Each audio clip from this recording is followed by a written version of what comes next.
Islam TV yang dirahmati oleh Allah, yang mana Islam TV akan membahas tentang kisah seorang anak.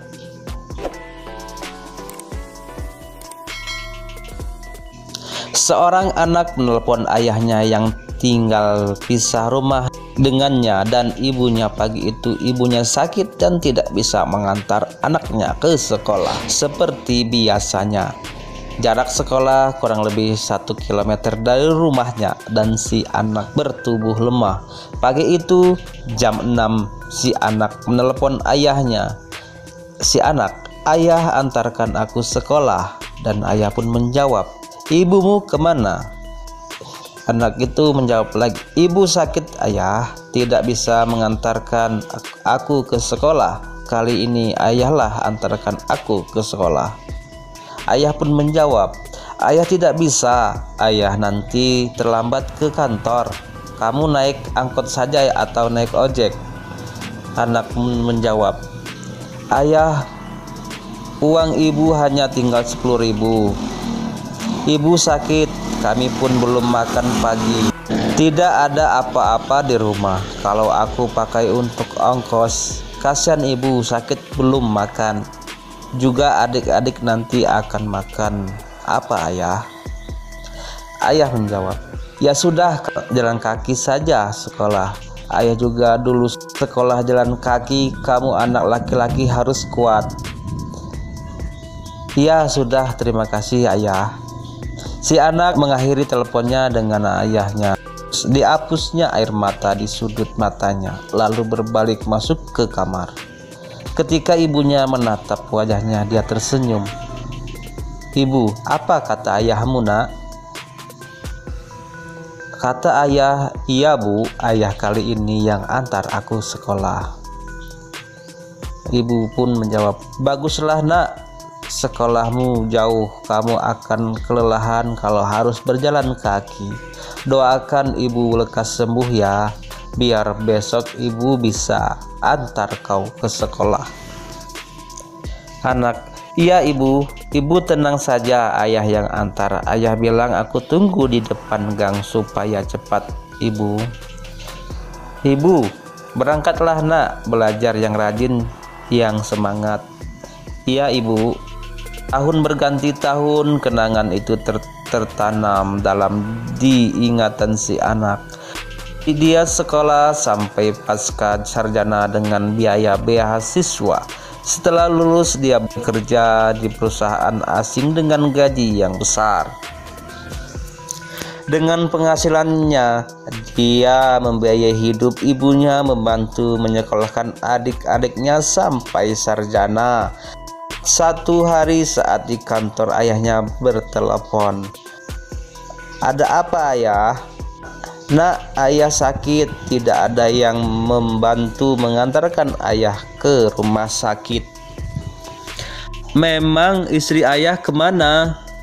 "Sudah pergi nak, sejak ayah sakit-sakitan." "Ayah, aku sedang kerja, ayah ke rumah sakit pakai taksi aja." Lalu ayah menjawab, "Kenapa kamu begitu? Siapa yang akan urus pendaftaran di rumah sakit dan lain-lain? Apakah sopir taksi? Kamu anak ayah, masakan orang tua sakit. Kamu tidak mau bantu mengurus?"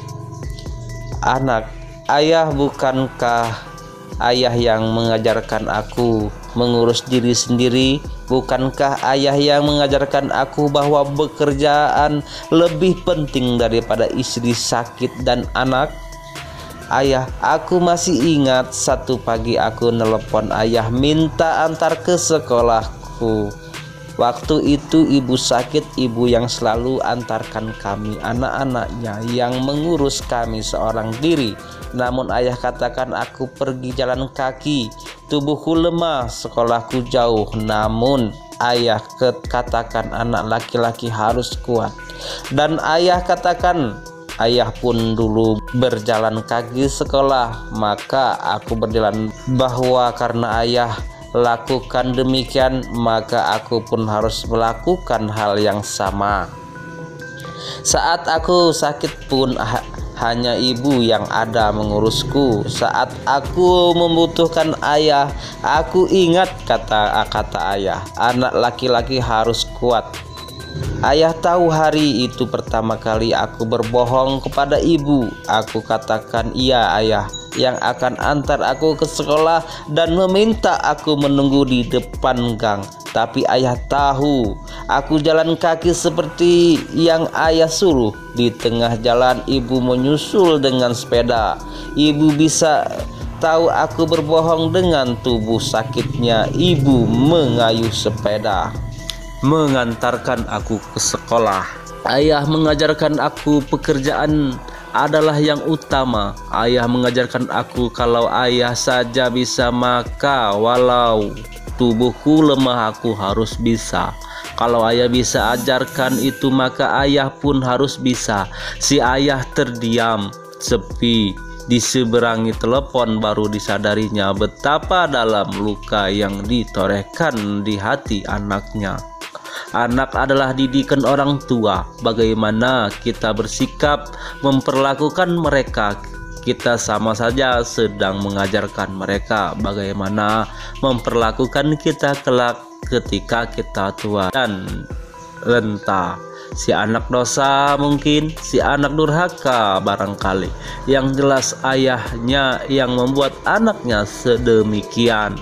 Dan kelak orang tua membuat pertanggungjawaban masing-masing kepada sang ahli si empunya anugerah yang dititipkan kepada masing-masing.